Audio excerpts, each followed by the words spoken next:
अस्सलाम वालेकुम नाजरीन, ड्रामा सीरियल बेटियां की नेक्स्ट एपिसोड में आप देखेंगे दानिश को एक बाहर के क्लाइंट से प्रोजेक्ट मिला और वो भी किस बिहाफ पर, सिर्फ यही कि वो पाकिस्तान को पसंद करते हैं। और इसी दौरान उन्होंने पाकिस्तान के कल्चर को भी सराहा कि देखे किस तरह से दानिश की अरेंज मैरिज हुई, उसने फिर भी एक्सेप्ट कर लिया। तभी वो दावत का खुद ही कह देते हैं कि इसी बहाने बहू से भी मुलाकात हो जाएगी।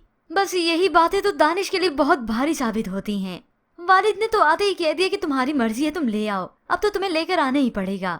ऐसे में दानिश को समझ नहीं आता कि अब वो क्या करे। उसने ये बात अपनी फ्रेंड से शेयर की तो उसे सलाह देने लगी, तुम्हें तो बस अपना काम निकलवाना है ना, बस फिर छोड़ा ना वापस उसके घर। उधर फिजा और उसकी फैमिली भी बहुत ही परेशान है कि दानिश अभी तक भी फिजा को अपने घर वापस ले जाने नहीं आया। तो फिजा अपने वालिद और अपनी बहन को भी तसल्ली देती है। और यूं ही अगले ही रोज फिजा के वालिद को ये खबर दी जाती है कि दानिश खुद फिजा को लेने आ रहा है। आज तो वालिद बहुत ही खुश हैं।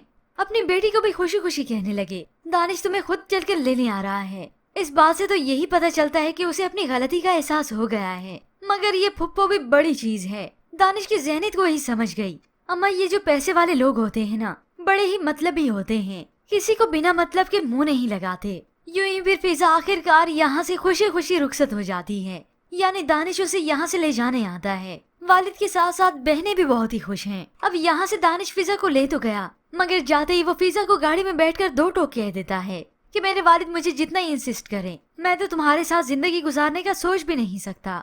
यूं फिजा मुंह लटकाए अपने घर वापस लौटती है। तो ऐसे में सास तो मुंह बना के बैठी रही, मगर ससुर ने उसका वेलकम किया। अब दोनों माँ बेटा मुंह बनाए यहाँ से तो चले गए। दानिश बेटा तुम्हें ले तो आया है, मगर उसके दिल में जगह बनाने के लिए तुम्हें बहुत बड़ा काम करना होगा, सब्र और बर्दाश्त से काम लेना होगा। अब भला कोई क्या जाने कि फिजा में कितनी बर्दाश्त और कितना सब्र है। अब फिजा दानिश के कमरे में तो जाती है, मगर दानिश उम्मीद है उसे अपने कमरे से भी निकाल बाहर करेगा कि तुम्हें समझ में आखिर क्यों नहीं आता, निकल जाओ मेरे कमरे से।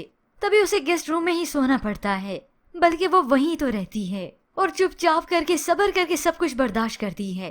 तो उधर फिजा की बहन अपनी बहन की खुशियों के लिए दुआ गो होती है, बस अल्लाह ताला दानिश भाई के दिल में बाजी के लिए मोहब्बत भर दे। अब भला इन बहनों को क्या अंदाजा कि इधर उनकी फिजा बाजी कितना बर्दाश्त करती हैं। अब बस फिजा तो यही चाहेगी कि मैं इस घर में जैसे कैसे रहूं, मगर ये दानिश मुझे अपने घर से बाहर न करे। मैं यहाँ सब्र शुक्र से रह लूंगी, मगर अपने मायके अपने वालिद के घर वापस नहीं जाऊंगी। पर भी वैसे इसके मुतालिक आप क्या राय रखते हैं, हमें अपनी कीमती राय का इजहार जरूर कीजिएगा। मजीद ड्रामास प्रोमो के लिए आप देखते रहिए उर्दू टीवी।